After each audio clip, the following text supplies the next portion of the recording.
என்ன பண்ணாலும் வெயிட் குறைய மாட்டேங்குதா அப்படின்னா காலையில காஃபி டீக்கு பதில் இதை முதல்ல குடிச்சு பாருங்க.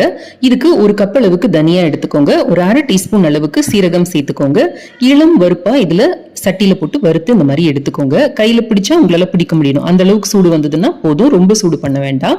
இப்போ இதை ஒரு மிக்சிக்கு டிரான்ஸ்ஃபர் பண்ணி நல்ல கரகரப்பா பொடிச்சு எடுத்துக்கோங்க. இதை ஒரு பாட்டில போட்டு ஆறுனதும் ஸ்டோர் பண்ணி வச்சுக்கோங்க. காலையில ஒரு டேபிள் ஸ்பூன் அளவுக்கு இந்த பொடியை எடுத்துக்கோங்க, கூட 1.5 கப் அளவுக்கு தண்ணி சேர்த்துக்கோங்க. இதுல உங்களுக்கு சுவைக்கு எவ்வளவு வேணுமோ அவ்வளோ பனை வெல்லம் அது சேர்த்துக்கோங்க. அது உங்களுக்கு வெயிட் லாஸ்க்கு ஹெல்ப் பண்ணும். இதை நான் தண்ணியில கரைச்சு கொதிக்க வச்சு வடிகட்டி வச்சிருப்பேன், நான் அதுல இருந்து சேர்த்திருக்கேன். இது கூடவே ஒரு டீஸ்பூன் அளவுக்கு துருவன இஞ்சி சேர்த்துக்கோங்க.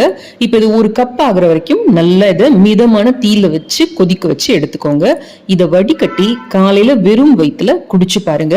ஒரு வாரத்துல நீங்க 3 தடவை வரைக்கும் குடிக்கலாம். ஜம்முன்னு வெயிட் லாஸ் ஆகும். ட்ரை பண்ணி பாருங்க.